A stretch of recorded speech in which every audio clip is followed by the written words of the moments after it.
సీట్లు రావు. Last time Chandrababu Naidu గారికి 39.5 వస్తాయని 23 సీట్లు వచ్చినాయి. ఈ 35, 36కి సీట్లు వస్తాయని నేను అంటలా. కానీ ఆ 35, 36 ప్రజలు గొర్రెలు కాబట్టి కొంతమంది మరి ఎలా నమ్ముతున్నారో మనకు తెలియదు. మరి వారి విశ్వాసం ఏమిటో, ఏ విశ్వాసం ప్రాతిపదికన వారు నమ్ముతున్నారో. కానీ అన్యాయం జరగని సెక్టర్ అంటూ లేదు కాబట్టి మాటలన్నీ కేవలం సాక్షి అడ్వర్టైజ్మెంట్లకే పరిమితమని, కానీ చేతల్లో అసంతృప్తి లేని వ్యక్తే, కుటుంబమే లేదు అన్నంతగా మరి వాళ్ళ పరిస్థితులు పోయినసారి కంటే నన్ను చూడటానికి వచ్చిన వాళ్ళే కాదు, పోయినసారి కంటే ఈసారి నరసాపురంలో మెజారిటీ పెరుగుతుందా తగ్గుతుందా? చెప్తున్న మాట పోయినసారి కంటే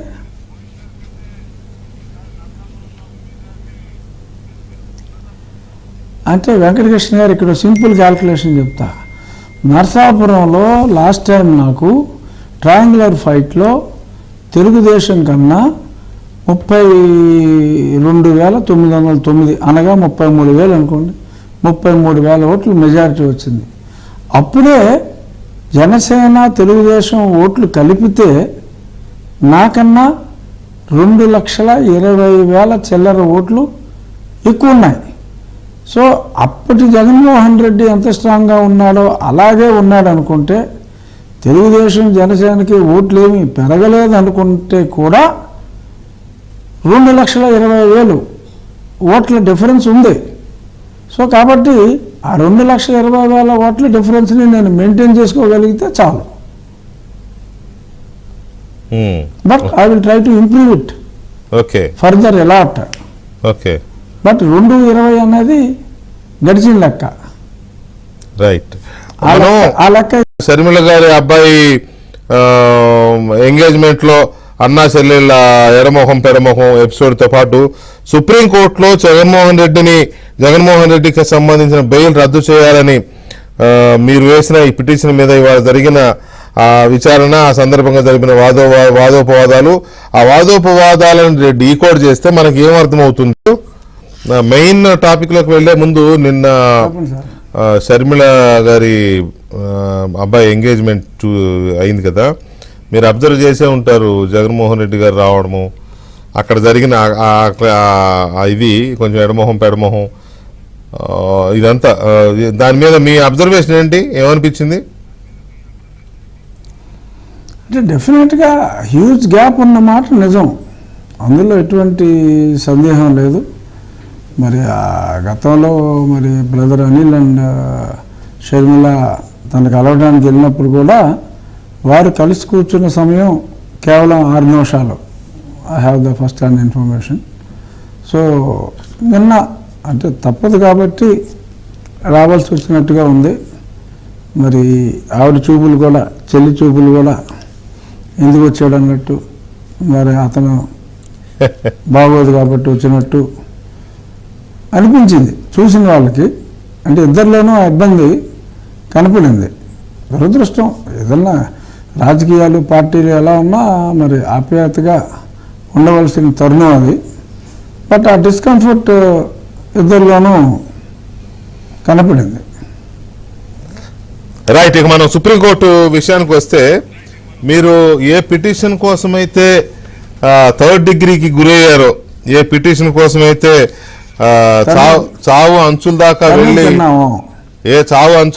వెనక్కి వచ్చారో, అదే పిటిషన్ మళ్ళీ సుప్రీంకోర్టులో వేశారు.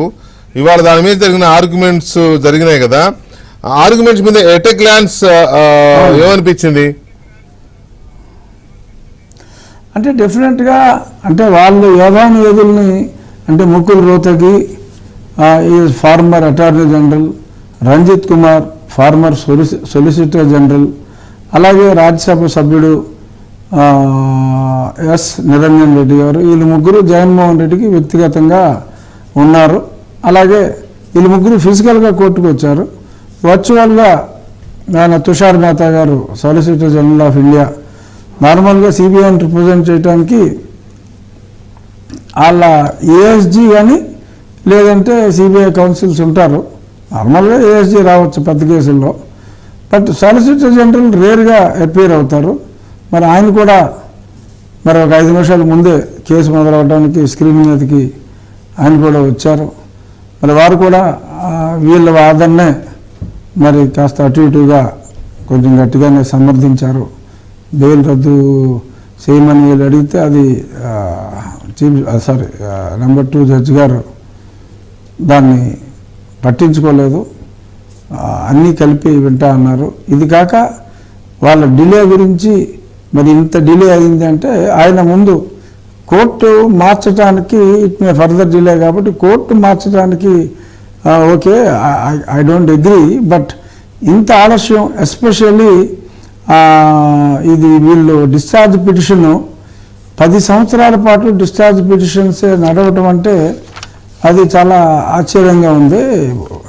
డిశ్చార్జ్ పిటిషన్ వింటారు, ఓకే, అలౌ చేస్తే అలౌ చేస్తారు, డిజలవ్ చేస్తే డిజలవ్ చేస్తారు తప్ప డిశ్చార్జ్ పిటిషన్స్కి 10 సంవత్సరాలంటే వాట్ ఈజ్ హ్యాపెనింగ్ అని చెప్పి ఆయన చాలా గట్టిగా ప్రశ్నించడం జరిగింది.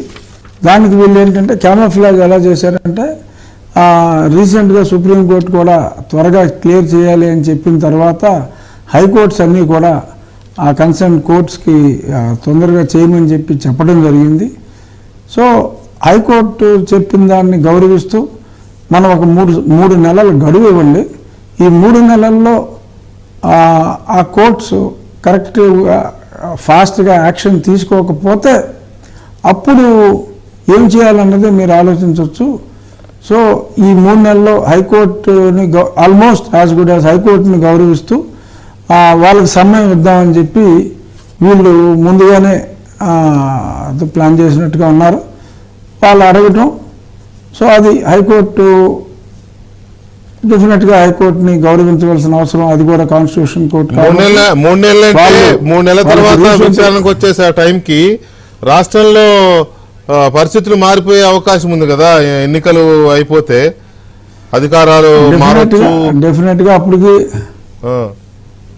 అధికారం మారుతుంది, అందులో అనుమానం లేదు. ఇక్కడ మెయిన్ స్టాండ్ తీసుకున్నది ఏంటంటే ఈయన ఇంకోటి అన్నారు వెంకటకృష్ణ గారు, మరి ఇలాగా రాష్ట్రంలో ముఖ్యమైన పదవిలో ఉన్న వాళ్ళందరూ మరి అటెండ్ అవ్వను అని చెప్పి మాట్లాడితే that will give a wrong president కదా అని కూడా సంజీవ్ ఖన్నా గారు స్పష్టంగా పేర్కొనడం జరిగింది. ఈయన ఎందుకంటే ముఖ్యమంత్రి కాబట్టి అని. సో ఎలాగో ఏప్రిల్ ఎండ్ నాటిగా ఆయన ముఖ్యమంత్రి అంటే ఎలక్షన్ రిజల్ట్స్ కాస్త లేట్ అవ్వచ్చు, కానీ ఆయన ఎలాగో ముఖ్యమంత్రిగా ఉండే అవకాశం ఏషియన్ మాత్రం కూడా లేదు కాబట్టి సో సబ్సిక్వెంట్గా అప్పటికి కరెక్ట్గా ముగ్గుని పండు అవుతుంది అన్నమాట ఈ కేసు. సో ఈ 3 నెలల్లో కూడా మరి ఎటువంటి ప్రోగ్రెస్ ఉంటుందన్న నమ్మకం నాకైతే లేదు. సిబిఐ ఈ రేంజ్లో కోఆపరేట్ చేసుకుంటామంటే పెద్ద కేసు ముందుకెళ్ళే అవకాశం అయితే డెఫినెట్గా లేదు. అప్పుడు మరి అక్కడ ఈ కోర్టులో అంటే క్లియర్గా వాళ్ళు చెప్పింది ఇండైరెక్ట్గా ఒక చురక లాంటిది వేయటం జరిగింది. ఈ 3 నెలల్లో చూద్దాము అని చెప్పి చెప్పడం జరిగింది. ఇంకొకటి నేను మా లాయర్ వెంకటేష్ గారితో ఇక్కడ అసలు లాస్ట్ టైం 2 నెలలు టైం ఇచ్చిన తర్వాత ఈ కోర్టులో ప్రొసీడింగ్స్ ఏం జరుగుతున్నాయో కూడా ఇవాళ మనం మెన్షన్ చేద్దామంటే ఆ జగన్మోహన్ రెడ్డి గారి కేసు డీటెయిల్స్ మటుకు ఓపెన్ కావట్లా, ఇంకా అన్ని డీటెయిల్స్ వస్తున్నాయి నెట్లో. కానీ ఆ జగన్మోహన్ రెడ్డి గారి కేసు డీటెయిల్స్ మళ్ళీ ఎన్ని వాయిదాలు అయినాయి, ఏం జరిగింది అంటే మనకు డీటెయిల్స్ దొరకట్లా. సో ఈ 2 నెలల్లో అబ్జర్వ్ చేసి అవసరమైతే కోర్టులోనే ఒక మెమో వేసి ఆ డీటెయిల్స్ కనుక్కుని కూడా మళ్ళీ నెక్స్ట్ ఏప్రిల్ నాటికి అక్కడ ఫైల్ చేయడం జరుగుతుంది. ఏదేమైనా ఈయన తీసుకున్న స్టాండు అటెండ్ అవ్వకుండా ఎగ్గొడతానికి తీసుకున్న స్టాండు ఈ ముఖ్యమంత్రి అనే ఒక పదవిని అడ్డంగా పెట్టుకున్నారు కాబట్టి దాన్ని దురదృష్టవశాత్తు చట్టం ముందు అందరూ ఒకటే అయినప్పటికీ కూడా ముఖ్యమంత్రి వేరే అన్నట్టుగా మరి గతంలో తెలంగాణ హైకోర్టు చీఫ్ జస్టిస్ గారు తీర్పిచ్చున్నారు కాబట్టి మరి ఆ తీర్పుతో వారు ఇంటర్ఫియర్ అవ్వకుండా బట్ ఎంతకాలం అన్నది మటుకు చాలా గట్టిగా చెప్పారు.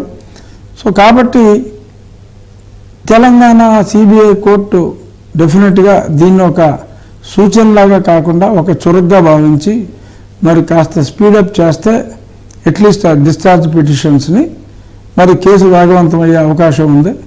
లేదు అంటే ఎలాగో ఆ తర్వాత ఎలాగో ఆయన అవుతారు. మీరు అన్నట్టు హైకోర్టులో జగన్మోహన్ రెడ్డి గారికి సంబంధించిన కేసు ప్రొసీడింగ్సే మీకు దొరకడం లేదు, నెట్లో మిగతా అందరి ఉన్నాయి కానీ ఇది మాత్రమే లేదు అని అంటే హైకోర్టులో కాదు, సిబిఐ సిబిఐ కోర్టులో అవి మాత్రమే దొరకడం లేదు అంటే వాట్ డస్ ఇట్ మీన్? ఏమనుకోవాలి దాన్ని? అదే మరి అర్థం కాల. ఏమైనా టెక్నికల్ ప్రాబ్లమా అంటే మరి కొన్ని అంటే పూర్తిగా మన కోర్టులో ఫైల్ చేసి తెలుసుకోకుండా మరి ఒకవేళ టెక్నికల్ ప్రాబ్లము ఈ పర్టికులర్ డీటెయిల్స్కే మరి ఎలా వచ్చింది, మరి దానికి ఏమైనా టెక్నాలజీ ఉందా తెలీదు. అంటే పూర్తిగా వివరాలు తెలియకుండా గట్టిగా కామెంట్ చేయలేం. కాబట్టి ఈ 2-3 రోజుల్లో అంటే శని ఆదివారాలు కదా, తర్వాత సోమ మంగళవారాల్లో మా వెంకటేష్ గారు కనుక్కుని దాని మీద కూడా ఏదన్నా మరి ఇప్పుడు ఏమన్నా సరి చేస్తారేమో చూడాలి. బట్ అసలు ఇన్ఫర్మేషన్ అడిగితే కూడా అది సిబిఐ కోర్టు, జగన్మోహన్ రెడ్డి గారి పర్సనల్ కోర్టు అర్థం కాని పరిస్థితి. ఏ ఇన్ఫర్మేషన్ అడిగినా కూడా మామూలుగా అడిగితే ఇమ్మీడియట్గా వచ్చే ఇన్ఫర్మేషన్ అఫీషియల్గా ఫైల్ చేస్తే, జగన్మోహన్ రెడ్డి గారి ఇన్ఫర్మేషన్ అయితే మటుకు ఈ కేసు ఫైల్ చేయడానికి నాకు కావాల్సిన డీటెయిల్స్ కలెక్ట్ చేసుకుంటానికి it took almost more than 2 months. Information కోసం మళ్ళీ కోర్టులో కూడా ఒక మెమో ఇవ్వాల్సి వచ్చింది. మీరు ఇంకా ఇవ్వకపోతే మెమో వేసిన ఇవ్వట్లేదని చెప్పి మళ్ళీ అక్కడ చెప్పాల్సి వస్తుందా అనే పరిస్థితికి వచ్చిన తర్వాత I could collect the copies. So చాలా కష్టం అవుతుంది ఈ హైదరాబాద్ సిబిఐ కోర్టులో జగన్మోహన్ రెడ్డి గారికి సంబంధించిన ఏ ఇన్ఫర్మేషన్ తీసుకోవడానికైనా చాలా ఎక్కువగా కష్టపడవలసిన పరిస్థితి.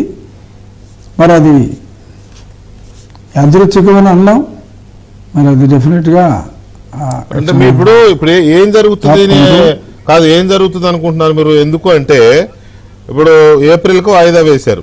ఏప్రిల్కు వాయిదా వేశారు అని అంటే ఏపీలో ఏప్రిల్లో ఎలక్షన్స్ జరుగుతాయి, మేలో రిజల్ట్స్ వస్తాయి, కౌంటింగ్ జరుగుతుంది, అంతే కదా సుమారుగా. అవును, అది అలాగే మళ్ళీ ఇంకొక 2 వారాలు వాయిదా అడుగుతాం. 10 days అటు ఇటుగా ఏప్రిల్లో పోలింగ్ జరిగితే మేలో కౌంటింగ్ జరుగుతుంది. మేలో కౌంటింగ్ జరిగితే ప్రమాణ స్వీకారం మే ఎండింగ్లో ఎప్పుడు అవుతాయి. అయితే అప్పటి వరకు ఈయనే సీఎం కదా, కౌంటింగ్ అయ్యేంత వరకు ఈయనే సీఎం. ఇప్పుడు నేను సీఎంను కాబట్టి వాయిదాలకు రావాలంటే చాలా భూమి ఆకాశాలు ఒక్కటైపోవాలనే కదా వెళ్ళండి కోర్టు వాయిదాలకు. కోర్టు వాయిదాలకు అలా వెళ్ళినప్పుడు మరి ఈ 3 నెలలు కూడా వెళ్ళారు. మరి ఈ 3 నెలలు కూడా వెళ్ళే అవకాశం లేదు. అట్లీస్ట్ ఆ డిశ్చార్జ్ పిటిషన్ అన్నా క్లియర్ చేస్తే పోనీ ఈయన వర్చువల్గా అటెండ్ అయినా కూడా ఏమన్నా ఎగ్జామ్షన్ ఇవ్వచ్చు. ఇప్పుడు అంతా వర్చువల్ కోర్టు, లోవర్ కోర్టులో కూడా వర్చువల్ వచ్చింది. మరేమన్నా వర్చువల్గా ఏమన్నా పర్మిషన్ ఇస్తారేమో. అయినా నాకు ఈ 3 నెలల్లో ఆయన ముఖ్యమంత్రి కింద ఉండగా వస్తారన్న నమ్మకం అయితే నాకు లేదండి. అది కూడా మళ్ళీ ఇంకో 3 పెద్ద లాయర్లు వెళ్తారు, ఏదో ఎలక్షన్లో ఉన్నారు అని ఏదో టైం అడుగుతారు. ఇది డెఫినెట్గా సమ్మర్ హాలిడేస్ తర్వాతే ఈ మ్యాటరు వస్తుంది. ఆయన నెక్స్ట్ చీఫ్ మినిస్టర్ కూడా నేను రాలేను అది ఇది అంటే కనుక మరి అప్పుడు మారిన పరిస్థితుల్లో డెఫినెట్గా మరి తీవ్రమైన చర్యలు ఉండే అవకాశం ఉంది. అంటే ఈయన అటెండ్ అవ్వకపోతే, ట్రయల్ స్టార్ట్ అవ్వకపోతే ఈ పిటిషన్ అడ్మిట్ అవ్వడము, దీని మీద ఇవాళ విచారణ జరగడము, ఇవన్నీ మీరు ఒక విజయంగా భావిస్తున్నారా? అంటే విజయంగా డెఫినెట్గా నేను భావించట్లేదండి. కానీ ఇది పాక్షిక విజయం. అట్లీస్ట్ వాళ్ళు ఈ పిటిషన్ని, బెయిల్ రద్దు పిటిషన్ని కొట్టేయమని అడగటం లేదు, అది ఇది డిలే పిటిషను ఇది కలిపి విని ఈ 3 నెలల్లో ప్రోగ్రెస్ చూసి నిర్ణయం తీసుకోవాలి అని చెప్పటం అనేది అది పాక్షిక విజయం అని మనం అన్నాం. కానీ ఇది తప్పకుండా ఇది పాక్షిక విజయం అనే చెప్పుకోవాలి, పాక్షికంగా. ఎందుకంటే మనం పోరాడేది ఒక జైంట్తో. మరి ఇప్పుడు పర్సనల్గా జగన్మోహన్ రెడ్డి గారు మరి ఆయన నిజంగా వాళ్ళకి రెగ్యులర్ ఫీజులు ఇస్తే 1 కోటి రూపాయలు అయ్యి ఉండేది ఇవాళ. మరి ఆయన ఇస్తారా లేదంటే కేసులు రాష్ట్ర ప్రభుత్వం తరపున ఇస్తున్నారు కాబట్టి కన్సెషన్ వస్తుందా అది మనకు తెలియదు. కానీ అంతమందిని ఆయన 3 అక్కడ ప్రవేశపెట్టాడు అంటే భయపడ్డాడు డెఫినెట్గా. సో భయపెట్టడంలో డెఫినెట్గా విజయం సాధించాం. కొట్టేయాలి అని ప్రయత్నించి మరి అంతమంది లాయర్ని పెట్టినా సరే మరి వాళ్ళ రిక్వెస్ట్ని కన్సిడర్ చేయకుండా వాయిదా అయితే వేయటం జరిగింది. అది కూడా ఒక ఆబ్జెక్టివ్తో, అంటే చూద్దాం ఈ 3 నెలల్లో ప్రోగ్రెస్ ఎలా ఉంటుందో, 3 నెలల ప్రోగ్రెస్ చూడండి అని వాళ్ళు అడగటం, అంత సీనియర్స్ అడిగినప్పుడు జనరల్గా కాదంటాం చాలా కష్టం. అక్కడికి మా లాయర్ గారు చెప్పారు, చూస్తున్నారు కదా మరి వీళ్ళు కుమ్మక్కైనట్టే అర్థమవుతుంది కదా అని చెప్పి అంటాం. ముందు ఎందుకు ఇంత డిలే అవుతుంది అని చెప్పి సంజీవ్ ఖన్నా గారు అడిగినప్పుడు, I don't think it is the problem with CBI అని ఈయన ఎస్జీ చెప్పటం, అది తుషార్ మేహతా చెప్పటం. మరి దెన్ హూ ఈజ్ రెస్పాన్సిబుల్ అని చెప్పి ఆయన అడిగారు. సిబిఐ తప్పు లేదు అని అంటే అవును, మరి ఎవరిది తప్పు అని, అవును, దెన్ హూ ఈజ్ రెస్పాన్సిబుల్ అని కూడా మరి న్యాయమూర్తి గారు, సీనియర్ న్యాయమూర్తి గారు అనటం జరిగింది. అంటే ఆ కవి హృదయాన్ని అర్థం చేసుకోవాలి. సున్నితమైన మనస్కులకి అది అర్థం అవుతుంది, తోలుమందంగాలకి అర్థం కాదు.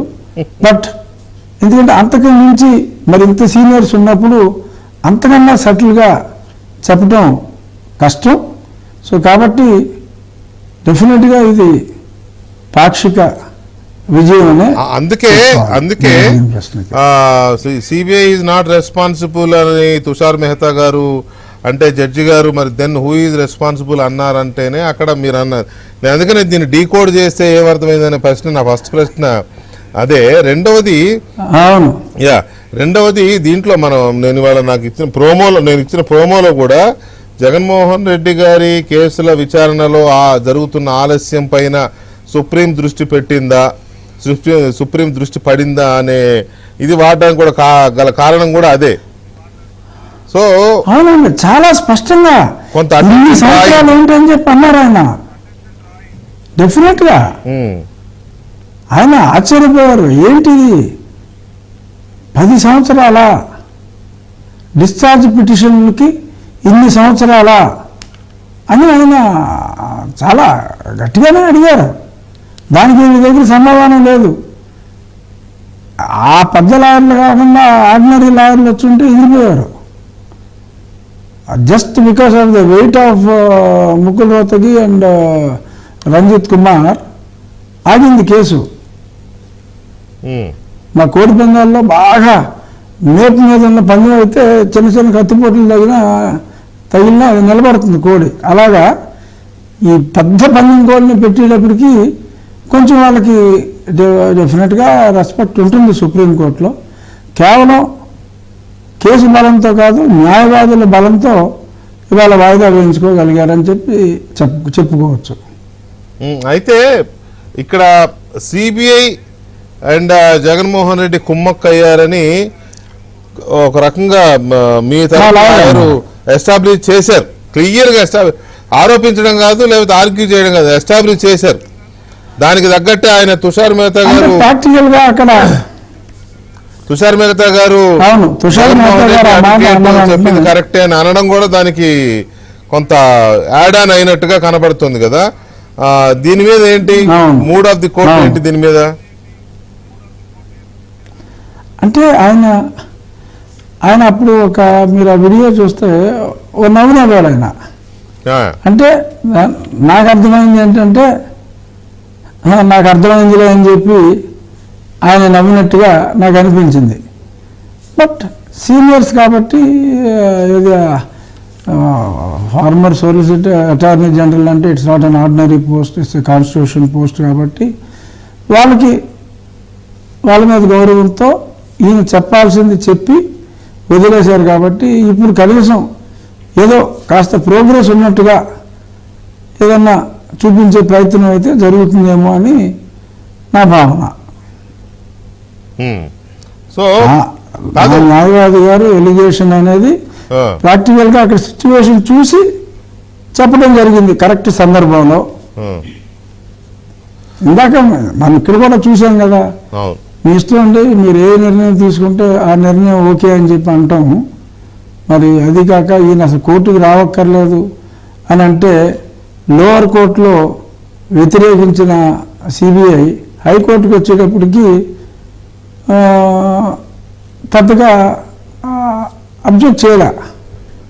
సో అందుకని చెప్పి హైకోర్టులో మరీ అవసరమైతేనే పిలవనమ్మా, ఊరికేనే పిలవద్దు బిజీ కదా సీఎం అని చెప్పి పర్సనల్ అటెండెన్స్ని వేవ్ చేయడం జరిగింది. అంటే ఒక నేరం ఆపాదించబడిన వ్యక్తి కోర్టుకి రావక్కర్లేదు అని చెప్పి చెప్పడం నాకు తెలిసి బహుశా అదే ప్రథమం అనుకుంటా. ఏ పూటకు ఆ పూట ఎగ్జామ్షన్ ఇవ్వటం వేరు, శాశ్వత ఎగ్జామ్షన్ ఇవ్వటం అనేది I think it's first of it's kind. ఇప్పుడు మీరు సిబిఐ కోర్టులోను హైకోర్టులో ఈ పిటిషన్ వేసి చాలా ట్రై చేశారు కదా, దాని మూలానే మీరు పోలీసులు మిమ్మల్ని తీసుకెళ్లిపోవడం ఆ ఎపిసోడ్ అంతా it was a nightmare. Yeah, మీరు సరదాగా ఎంజాయ్ చేస్తున్నారు ఇప్పుడు, కానీ it was a nightmare, right? మీకు, మీ ఫ్యామిలీ, మీ ఫాలోవర్స్ కి, మీ అభిమానులకు. సో ఇలాంటి సిచ్యువేషన్ అత్యంత కాలరాత్రి అదే. యా యా ఆ ఎపిసోడ్ ను కూడా ఈ పిటిషన్ లో మీరు ఏమైనా కోట్ చేశారా? నేను ఈ పిటిషన్ వేసినందుకే నన్ను ఎత్తుకుపోయారు, నన్ను బెదిరించారు, ఇది రిటర్న్ తీసుకోవాలి అని అలా ఏమన్నా పిటిషన్ లో కోట్ చేశారా? లేదండి, అది లేదండి. మేము ఓన్లీ అక్కడ కోర్టులో జరిగిన డిలే మీద, దాని మీదే తప్ప, ఆ స్ట్రెంగ్త్ మీదే తప్ప వ్యక్తిగతంగా, ఎందుకంటే వాళ్ళు మాట్లాడేదంతా మేము ఏదో డిస్క్వాలిఫికేషన్ పిటిషన్ వేసామని చెప్పి మా మీద పిటిషన్ వేశారని చెప్పి మరి వాళ్ళు మాట్లాడినప్పుడు, ఇది ఆయన 3000 సార్లు వాయిదాలు అడిగాడు అన్నది నిజం. అన్నీ అక్కడ డీటెయిల్స్ అన్నీ ఉన్నాయి. ఇన్ని వాయిదాలు ఇవ్వటం ఒక వ్యక్తికి న్యాయసమ్మతమా అని మనం సుప్రీంకోర్టు వారిని ప్రశ్నించి దాని మీద తగు చర్యలు తీసుకోమని చెప్పాను తప్ప, ఇది నేను కొట్టాడని చెప్పి చిన్నపిల్లలాగా అక్కడ మాట్లాడాల. ఆ కొట్టిన దానికి ఏం చేయాలన్నది, అది దాని మీద పోలీసుల మీద ఏం చర్యలు. ఇంకోటి ఇక్కడ అసందర్భమైన చెప్పుకోవాల్సింది, ఆ పిటిషన్ నేను సరే సంవత్సరంన్నర సుప్రీంకోర్టులో నాంచి హైకోర్టుకి వెళ్ళరా బాబు ముందని చెప్పి హైకోర్టుకి వెళ్ళమంటే, నేను హైకోర్టులో ఫైల్ చేసి సంవత్సరం అయిందండి. ఆ డేటా అంతా తీసి పక్కన పెట్టమని ఒక జడ్జి గారు చెప్పారు. ఆ జడ్జి గారు మారిపోయారు, ఇంకో జడ్జి గారు వచ్చారు. 6 నెలలుగా నా కేసు ఎప్పుడైనా పోరగా లిస్ట్ అయితే ఆ సిబిఐ కౌన్సిల్ వచ్చి జూనియర్ వచ్చి మా సీనియర్ బిజీగా ఉన్నారని చెప్పి సమయం తీసుకోవటం, మళ్ళీ అది రీచ్ కాకపోవటం. 6 నెలలుగా despite my regular follow up of my lawyers list అవ్వట్లా. లిస్ట్ అయితే వాయిదా అడుగుతారు, మళ్ళీ లిస్ట్ చేయాలంటే మళ్ళీ 2 నెలలు పడుతుంది. ఇలాగా 6 నెలలుగా అసలు వాయిదాకే లిస్టింగ్కే రాట్లా. మరి ఇదేమనుకోవాలి, జగన్మాయ అనుకోవాలా, లేదంటే అసలు కోర్టులోనే ఇలా ఉంటుందా అన్నదే ఆశ్చర్యం. నాకు ఇంతమంది లాయర్ని పెట్టుకుని ఇంత పోరాడినా కూడా కొన్ని కాగితాలు రావు, ఇప్పుడు లిస్టే రావు. మిమ్మల్ని మీ 3rd డిగ్రీ వ్యవహారాన్ని సిబిఐకి ఇవ్వాలని ఇవ్వాలని నేను వేసిన పిటిషన్. అవునండి, అది ఆ పిటిషన్ సంవత్సరంన్నర తర్వాత సుప్రీంకోర్టులో హైకోర్టుకి వెళ్ళమన్నారు. హైకోర్టులో ఆల్మోస్ట్ ఒక 8 నెలలుగా నాకు లిస్టింగ్ రాట్లా. ఏమవుతుంది ఇంకా ఈ కేసులో? మీ లాయరే వాదించారు కదా, సిబిఐ వాళ్ళు కుమ్మక్కయ్యారని మీ లాయరే ఈ కేసులో వాదించారు కదా వాళ్ళు, కాబట్టి ఇంకేం వస్తుంది? రాక వస్తే సిబిఐ కౌన్సిల్ వచ్చి టైం అడుగుతాడు, అంతే కదా. సిబిఐ కౌన్సిల్ టైం అడిగాడు కదా అని చెప్పి టైం ఇవ్వటం. సో అలాగా గడిచిపోతుంది. మరి ఇది ఈ ప్రభుత్వం మారితే కానీ మరి నా కేసు బహుశా విచారణకు రాకపోవచ్చు. అలాగే ఒక ఎంపీ ఉండరా బాబు, నన్ను చెతుక్కొట్టారా బాబు అని మిలిటరీ హాస్పిటల్ రిపోర్ట్లు, వాచిన నా కాళ్ళ ఫోటోలు, హాస్పిటల్ రిపోర్ట్లు కూడా ఇప్పుడు మద్రాస్ హైకోర్టులో జడ్జిగా ఉన్నారు జస్టిస్ నాగార్జున గారు. వారు అప్పుడు హైకోర్టు రిజిస్ట్రార్ జనరల్గా ఉన్నప్పుడు వారి సమక్షంలోనే వారి కళ్ళెదురుగుండా వీడియోగ్రాఫ్ చేసి టెస్టులన్నీ చేయాలి అని చెప్పి సుప్రీంకోర్టు ఆదేశాల మేరకు టెస్టులు చేసి ఆ రిపోర్ట్లన్నీ సబ్మిట్ చేసిన రిపోర్ట్లు నేను మా పార్లమెంటరీ ప్రివిలేజ్ కమిటీకి ఇస్తే కనీసం కొట్టాడు అని చెప్తున్న అధికారిని పిలవాల. మా బండి సంజయ్ అన్నకి జైల్లో దోమ కొట్టిందంటే ఆ దోమను కూడా పట్టండిరా అన్నంతగా ప్రివిలేజ్ కమిటీ టఫ్గా ఉన్నారు, కానీ ఎతిగా దావన పట్టరమ్మని అసలు కొట్టినోళ్ళని చెప్తే పిల్లలు కూడా పిలవాల. అది మరి జగన్మాయగానే భావించాలి. సో ఇక్కడ ఇంకొక విషయం ఏంటంటే, మీ పార్టీ వైఎస్ఆర్ కాంగ్రెస్ పార్టీ ప్రస్తుత పార్టీ మీ ప్రస్తుత పార్టీ సరే, సిచ్యువేషన్ అంతా రకరకాలుగా మాట్లాడుకుంటున్నారు, క్లియర్గా కనపడుతుంది. రేపు ఏప్రిల్లో కాస్త అటు ఇటు అయితే గుర్రం ఎగరావచ్చు అన్నట్టుగా అయితే, ఇప్పుడు ఆయన ముఖ్యమంత్రిగా ఉన్నారు కాబట్టి వాయిదాలకు వెళ్ళట్లేదు, కాస్త పవర్ అది ఉపయోగపడుతూ ఉంటుంది, దర్యాప్తుల మీద కానీ లేకపోతే విచారణల మీద కానీ రకరకాలుగా ఉంటుంది. పవర్ ఎఫెక్ట్ ఎందుకు ఉండదో ఉంటుంది. ఒకవేళ ఇప్పుడు సీన్ రివర్స్ అయింది అనుకోండి, అప్పుడు ఎంతకాలం పట్టవచ్చు ఈ విచారణ అయిపోయి ఆయన బెయిల్ రద్దు అయిపోయి మీరు అనుకున్నట్టుగా బెయిల్ రద్దు అవ్వడానికి మళ్ళీ జైలుకి లెక్క పెట్టడానికి ఎంత టైం పట్టవచ్చు? అంటే బెయిల్ రద్దు అయినా కాకపోయినా సార్, ఆ కేసు అయితే మటుకు ఖచ్చితంగా వేగవంతం అవుతుంది. వారం వారం ఖచ్చితంగా జగన్మోహన్ రెడ్డి గారు, మాజీ ముఖ్యమంత్రి జగన్మోహన్ రెడ్డి గారు కోర్టుకు వెళ్ళవలసి వస్తుంది. ఆ తర్వాత ఎక్కువ సమయం పట్టదు ఆ కేసులు ఫైనలైజ్ అవ్వడానికి. మ్యాక్సిమం బాగా లేట్ అయితే మే నుంచి ఒక 6 మాసాల్లో ఆ కేసులు తేలిపోతాయి. ఇది దోషి అయితే దోషిగా నిరూపించబడతాడు, నిర్దోషి అయితే వదిలేస్తారు, అంతే తప్ప ముందు కేసు అయితే తేలిపోతుంది 6 నెలల్లో. బట్ నిర్దోషాన్ని తేలిపోయే కేసు అయితే 10 సంవత్సరాలు వీళ్ళు ఇంత కాలయాపన చేయరని నేను అనుకుంటున్నా. ఎంత తొందరగా మనం కడిగి ముచ్చిన బయట పెడదామని చూస్తాం కదా. అవును, ఆ ప్రక్రియ జరగలేదంటే బహుశా చూసానే అనుకోవాలేమో. సో ఇప్పుడు రాష్ట్రంలో మీ ప్రస్తుత పార్టీ పరిస్థితి ఎలా ఉంది, అది కూడా స్టడీ చేశారా? అంటే ఇందాక చెప్పినట్టు కాదు, ఇందాక జనంలో వ్యతిరేకత ఉంది బాగా, అట్లా కాకుండా survey constituency by constituency survey reports అన్నీ దగ్గర పెట్టుకునే నేను మాట్లాడుతున్నా. 175 నియోజకవర్గాల్లోనూ స్టడీ చేయటం జరిగింది. జనసేన, తెలుగుదేశం కలిపి ఒక పార్టీగా, ఒక కూటమిగా సర్వేలు గత 40 రోజుల్లో ఎప్పుడైతే పవన్ కళ్యాణ్ గారు జైలుకి వెళ్ళి అఫీషియల్గా పొత్తుని అనౌన్స్ చేశారో, ఆ తర్వాత అంతమంది వేరు సర్వేలు ఉన్నాయి. ఆ తర్వాత తెలుగుదేశం జనసేన కూటమిగా సర్వే, అంటే దానికి ముందు సపరేట్గాను చేసి ఒకవేళ కలిస్తే అక్కడ తెలుగుదేశానికి సీట్ ఇస్తే జనసేన నుంచి ఓట్ ట్రాన్స్ఫర్ ఎలా ఉంది, జనసేనకి ఇస్తే తెలుగుదేశం నుంచి ఓట్ ట్రాన్స్ఫర్ ఎలా ఉంది అన్న దాని మీద కూడా అన్ని నియోజకవర్గాల్లో కాకపోయినా ఎక్కడైతే ఈ జనసేన ప్రాబల్యం కూడా ఎక్కువగా ఉందో, అంటే రాయలసీమలో కన్నా ఇక్కడ ఈ కోస్తా ఆంధ్ర ప్రాంతంలో ఈ 5 జిల్లాల్లో ఎస్పెషల్లీ ఇటు నుంచి అటు ట్రాన్స్ఫర్ ఎలా ఉంది, అటు నుంచి ఇటు ఓట్ ట్రాన్స్ఫర్ ఎలా ఉంది అన్నదాని మీద కూడా వేరియస్ స్టడీస్ చేయించడం జరిగింది. సో ఓన్లీ ఆన్ ఫ్యాక్ట్స్ నేను మాట్లాడుతున్నాను, ఎందుకంటే even my credibility is also important. ఏదన్నా మాట్లాడాడంటే అందులో ఎంతో కొంత నిజం ఆర్ నిజం లేకుండా మాట్లాడరు అన్న ఆ క్రెడిబిలిటీ కూడా ఇంపార్టెంట్. కాబట్టి నేను చాలా ఒళ్ళు దగ్గర పెట్టుకునే ఆ సర్వేలన్నీ రీచెక్ చేసుకునే నేను మాట్లాడుతున్నా.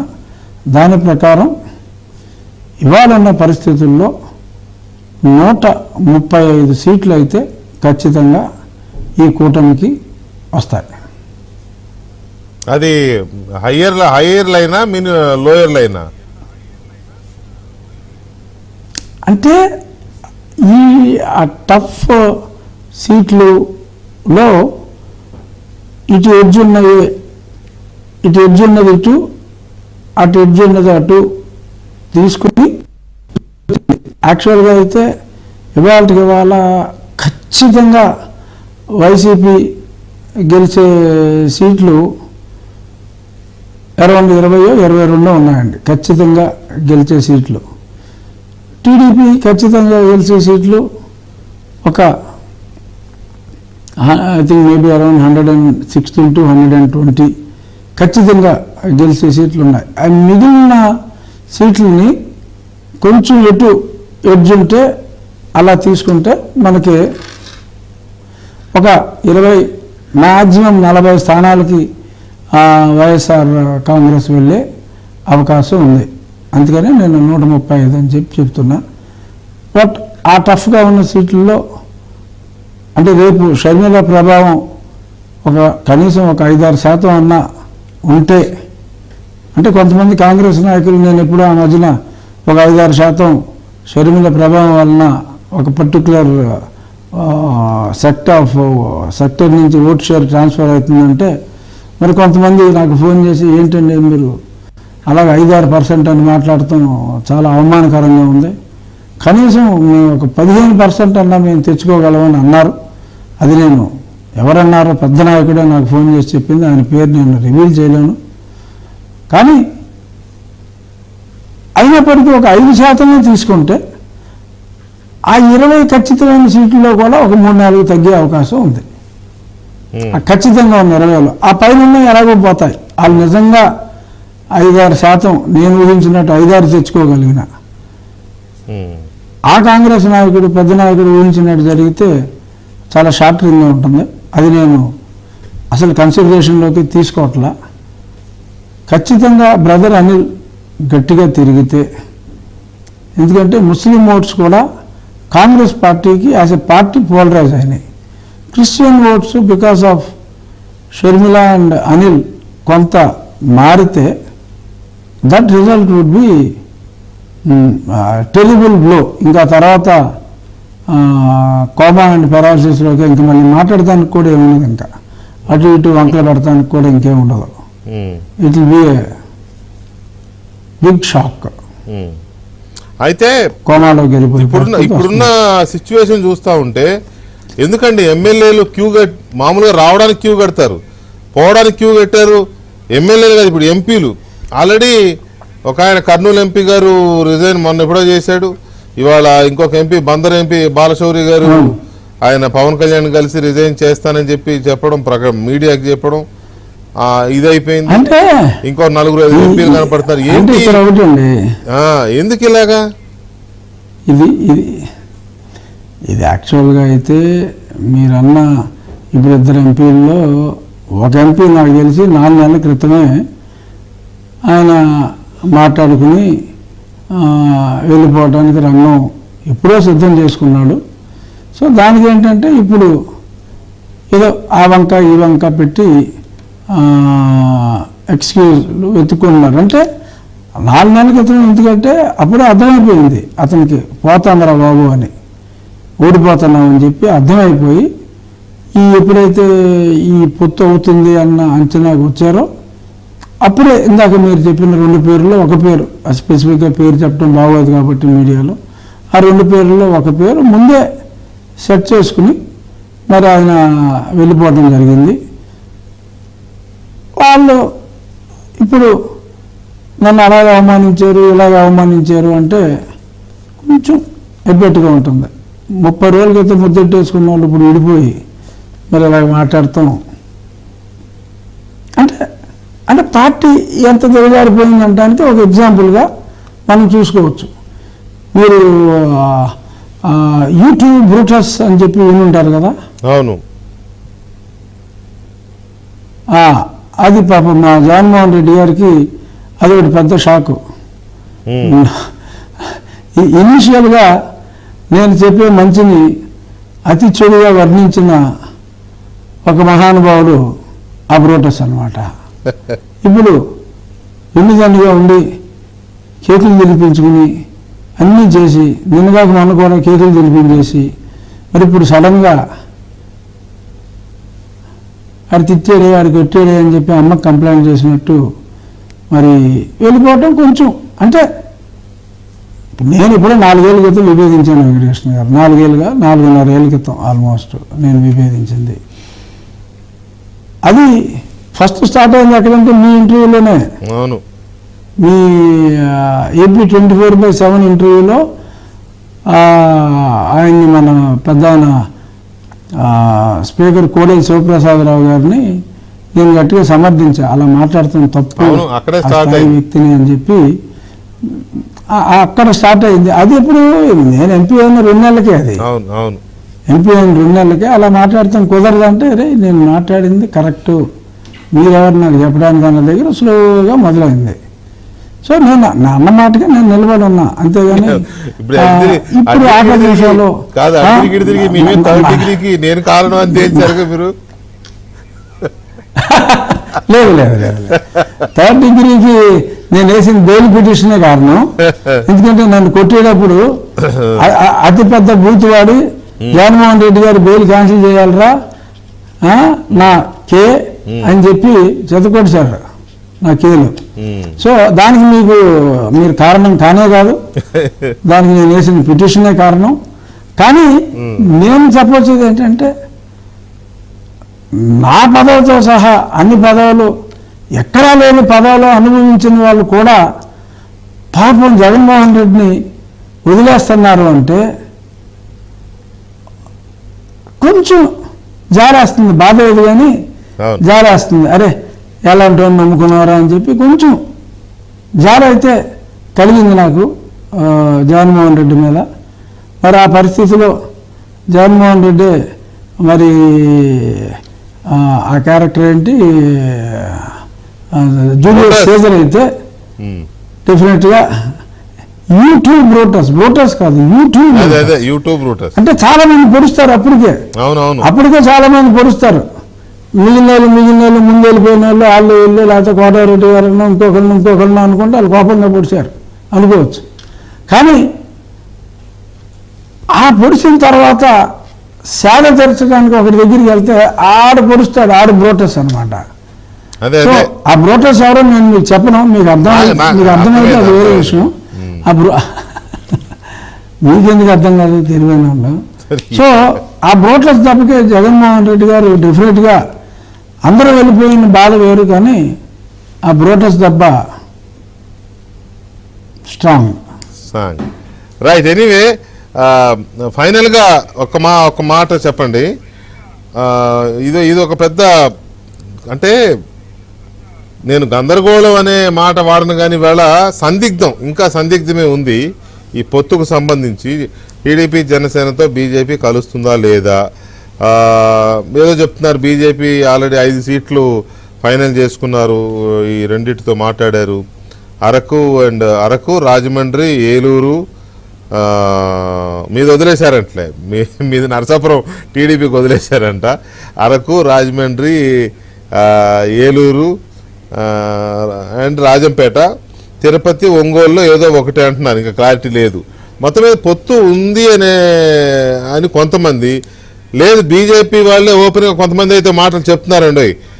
ఏమని పొత్తులేదు ఏం లేదు మా వాళ్ళకి ఇంట్రెస్ట్ లేదని చెప్పి బీజేపీ నాయకులు మాట్లాడుతున్నారు రీసెంట్గా. ఈ వారం 10 ఈ 4-5 రోజుల్లో వినపడుతోంది. ఏంటి దాని మీద ఒక ఇదే చెప్తారా, మీకున్న అబ్జర్వేషన్? అంటే నా ఉద్దేశం వెంకటకృష్ణ గారు, గతంలో కూడా మనం చూచాగా ఈ సబ్జెక్ట్ ఒకసారి మాట్లాడాము.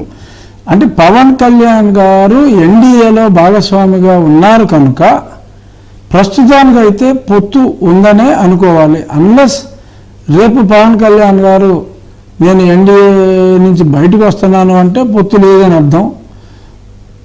ఎన్డీఏలో ఉండి పవన్ కళ్యాణ్ గారు ఇక్కడ ఇదైతే కాంక్రీట్ అయిపోయింది, వీళ్ళిద్దరి పొత్తు కాంక్రీటైజ్ అయిపోయింది. సో కాబట్టి అక్కడి నుంచి డిసోసియేట్ అయ్యేదాకా బీజేపీ అసోసియేట్ అయిందనే మనం భావించాలి. నాకైతే డెఫినెట్గా భారతీయ జనతా పార్టీ కూటమిలో ఉంటుందనే నా భావన. సరే మరి వాళ్ళు నర్సాపూర్ బదులు ఏలూరు కోరుకుంటే నాకు ఏ పార్టీ అయినా, నాకు తెలుగుదేశం అయినా జనసేన అయినా భారతీయ జనతా పార్టీ అయినా ఎంతో కొంత ఏ పార్టీ మీద కోపం ఉన్నప్పటికీ ఈ ఓట్ ట్రాన్స్ఫర్ అనేది గతంలో చెప్పాను కదా, పార్టీ టు పార్టీ క్యాడర్లో ఒక 80% అయితే ట్రాన్స్ఫర్ అవుతుంది, పై 20% కొంచెం జాగ్రత్తగా చూసుకోవాల్సిన అవసరం ఉంది. బట్ అంటే నా గురించి మనం మాట్లాడుకుంటున్నాం కాబట్టి నా వరకు అయితే ఈ ఓట్ ట్రాన్స్ఫర్ అనేది 100% ఖచ్చితంగా ఉంటుంది. అంటే నేనేమడుగుతున్నానంటే They don't look at YCP me మీద ఎప్పుడైతే మీరు as a తిరుగుబాటు party man. బావుట ఎగరేశారో 4.5 సంవత్సరాల క్రితం, అప్పటి నుంచే మీరు అన్ని పార్టీల వాళ్ళతో, నేషనల్ పార్టీస్తో, రీజనల్ పార్టీస్తో, ఇతర రాష్ట్రాల పార్టీ వాళ్ళతో కూడా మీరు సంబంధాలు మెయింటైన్ చేసుకుంటూ వస్తున్నారు కదా. నేను అనేది బీజేపీతో మీకు దగ్గర సంబంధాలు ఉన్నాయి, బీజేపీతో దగ్గర సంబంధాలు, ఫ్రెండ్షిప్ ఉంది కాబట్టి ఇన్సైడ్ స్టోరీ ఏమి వినబడుతోంది పొత్తు గురించి, అది నేను అడుగుతున్నది. అంటే అదేనండి, నాకున్న ఇన్ఫర్మేషన్ ప్రకారం పొత్తు ఉంటుంది. ఓకే, ఆ పొత్తుని చాలామంది అంగీకరించట్లేదు for whatever may be the reason. అదే అదే అదే డెఫినెట్గా చాలామంది మనసులో పొత్తు ఉండకూడదని భావిస్తున్నారు కొన్ని అపార్థాల వలన. ఒకవేళ పొత్తు అంటూ ఉంటే ఆ అపార్థాలని అర్థమయ్యేలాగా చెప్పగలము అన్న నమ్మకం అయితే మరి నాకుంది. That might be over confidence, I can't say. But నాకైతే పొత్తు అంటూ ఉంటే అపార్థాలని అర్థం చేసుకునేలాగా చెప్పగలము అని నాకైతే ఒక నమ్మకం ఉంది. బట్ మీరు అన్నట్టు ఈ 5-6 రోజులుగా మరి కొత్త టాక్ వినపడుతుందని అన్నారు కాబట్టి నేను మళ్ళీ ఢిల్లీ వెళ్ళేదాకా అయితే ఖచ్చితంగా చెప్పలేను. బట్ నేను 1.5 yearగా నేను ఎందుకు చెప్తున్నాను భారతీయ జనతా పార్టీ, జనసేన ఇది కలిసి ఉంటాయనంటే, నేను ఆ పార్టీ నాయకులతో నాకున్న సాన్నిహిత సంబంధాలను బట్టి వాళ్ళు డైరెక్ట్గా చెప్పకపోయినా ఒకరి మీద ఒకరికున్న అభిప్రాయాలు ఆ మాటల్లో అర్థమవుతాయి కాబట్టి తరచూ అందరినీ కలిసినందువల్ల ఒకళ్ళ మీద ఒకళ్ళకున్న రెస్పెక్ట్ని గ్రహించి డెఫినెట్గా మీరు కలిసి ఉంటారు అని నేను కలిసి ఉంటారు అనే నమ్మకంతో సంవత్సరం నుంచి ముగ్గురు కలిసే ఉంటారు అని చెప్పుకుంటూ వెళ్తున్నా, ఎవరికి ఊహ కూడా లేనప్పుడు. అనుకున్నట్టుగానే జనసేన చంద్రబాబు నాయుడు గారు, కళ్యాణ్ గారు, చంద్రబాబు నాయుడు గారు చక్కగా కలిసిపోయారు, చక్కగా తిరుగుతున్నారు. కామన్ క్యాంపెయిన్ కూడా స్టార్ట్ కలిపినట్టున్నాడు. సో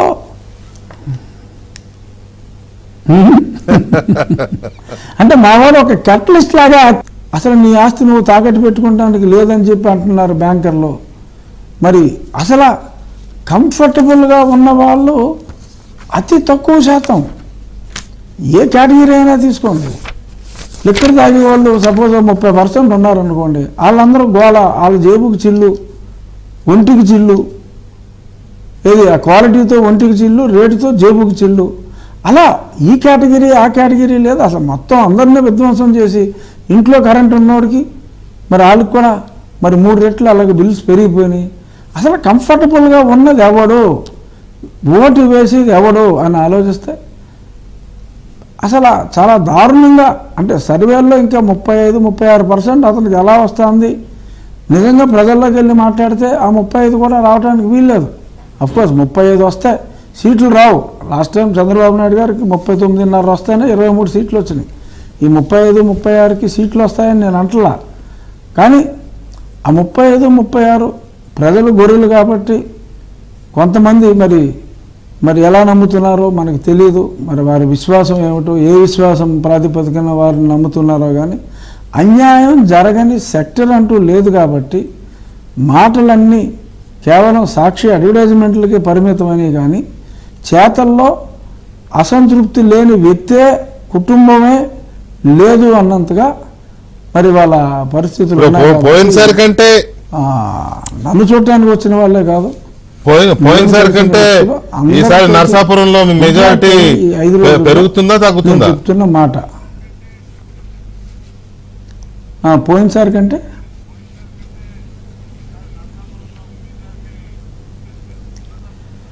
అంటే వెంకటకృష్ణ గారు ఇక్కడ సింపుల్ క్యాల్కులేషన్ చెప్తా. నరసాపురంలో లాస్ట్ టైం నాకు ట్రయాంగులర్ ఫైట్లో తెలుగుదేశం కన్నా 32,909 అనగా 33,000 అనుకోండి, 33,000 ఓట్లు మెజారిటీ వచ్చింది. అప్పుడే జనసేన తెలుగుదేశం ఓట్లు కలిపితే నాకన్నా 2,20,000 చిల్లర ఓట్లు ఎక్కువ ఉన్నాయి.